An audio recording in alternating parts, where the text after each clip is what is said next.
Hey everyone, Josh here with Fresh Start Customs, and today I'm going to be showing you guys WeCreate's AI feature. I didn't really cover it that much in the last software video, I just kind of breezed past it. We're going to do a more advanced dive in on it. If you haven't downloaded the software yet, you can download the software for free right now on WeCreate's website, WeCreate.com, without the E, just remember that. And you can go ahead and follow along as I do this. The reason why I'm going to show a more advanced one here is because this is going to be the easiest way if you've never used a laser before and you don't know how to create laser designs, to create any kind of image that you want just by typing in a prompt and then hitting print. It'll be most likely a square image unless you want to get really detailed and trying to manually erase the backgrounds. It's kind of hard to do, but I'm going to show you how to manually erase them, how to throw a cut line around them, and get you printing as soon as possible. So if you want to learn the software now, go ahead and download the software, follow along, and then you'll be ready as soon as your machine comes in. With all that out of the way, let's jump over to the computer and I'm going to show you guys this. Alright you guys, so now that we're on the computer, we're going to go ahead and turn on the AI feature. We're going to select that on the left hand side here. And you'll see these 4 default images that always pops up in a default prompt here. We're going to go ahead and erase this default prompt. And then we're going to type in puppy wearing a hat. And then you can type in a negative prompt if you want to avoid certain things, like avoid a red hat or something like that. I don't need to avoid anything. And then you have 3 different servers to select from. I'm going to just click diffusion. And then we're going to click generate. Before I do that, you can generate as many as you want. It's just going to take longer to generate, and it already takes about 1 to 2 minutes to generate a prompt usually. So I'm going to go ahead and hit generate here. And I'm going to go ahead and fast forward until this is done. And once it's done, I'll be right back here. Alright you guys, so as you can see, the image is now generated and we have a puppy wearing a hat here. If you're not happy with this one, you can generate it over and over until you're happy with one. Let's just say we're happy with this one. We're going to go ahead and click import to canvas. And as you can see here, it made it max size. You're going to go ahead and shrink that down to whatever size you want. And then you'll make sure that it's placed on your wood that you want to cut out. And then you can make it as nice and neat as possible, like the top left corner of your wood. And then you can actually grayscale this if you don't want it black and white right off the bat. If you want to see what it will look engraved, just slightly move it over for a lighter engraving, and then you can move it over further for a darker engraving. Let's say we're happy with that.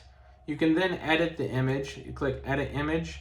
You can erase manually with this little circle here if you want to, or you can erase like by color with this thing right here. It seems like this thing works better on solid backgrounds instead of ones that have a gradient to it like this does. So that probably won't work well. And then you have the crop option. So let's go ahead and just click crop. We'll crop this little puppy dog out and get rid of all this background here. And there we go. Let's say we're happy with that. We're going to click confirm.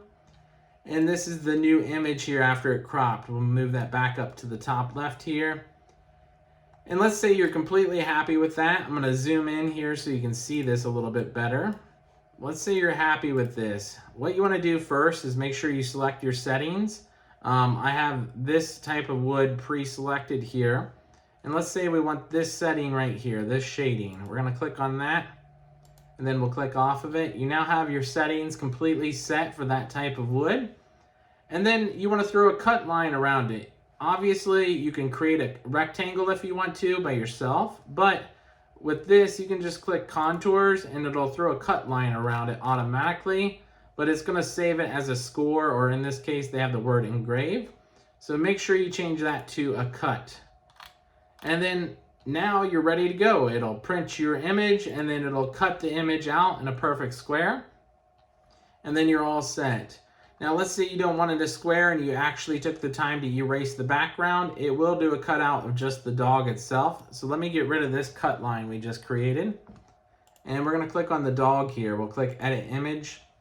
And obviously, since it doesn't have a solid background that doesn't have gradients in it, this color selector won't work that well. So you can take your time and erase this all manually. You can make this as big or little as you want. So I'm gonna just do a rough, quick pass here. I'm not gonna actually take the time to get in super detailed. I'm just gonna give you guys a rough idea of what I'm talking about here. Just make sure you erase everything as possible. There we go. And as you can see, you can go in here, you can zoom in and out, and then you can do as much detail as you want to get rid of that background. But here's my rough sketch of that. Let's say I'm happy with this. I'm gonna go ahead and click confirm. And right here is my new cutout of that puppy dog. You can see that background that I didn't get if you zoom in here. But you can take your time on that background, get rid of it as detailed as possible. And now if you click contours, it's going to throw a new cut line around your actual image that you erased, and you'll have the perfect cutout for it. So hopefully you guys get the gist of that. I just wanted to show you guys the quickest, easiest way to create any image that you want, basically with a prompt. If you never created laser designs before and you want a real quick, easy way to create something right out of the box, so you don't have to think about it, you don't have to buy anything for it. You can just create it, erase it, cut it, and print it, and you're all set. Other than that, I hope this video helped you guys out, and real quick layout of it. If you guys have any other questions for me, let me know down in the comments below, and I'll go ahead and answer anything that I can. And I'll just try and go through these tools here more often for you guys. Just trying to give you guys a quick look at it before you get your machine, and then other than that, we'll catch you guys in the next one.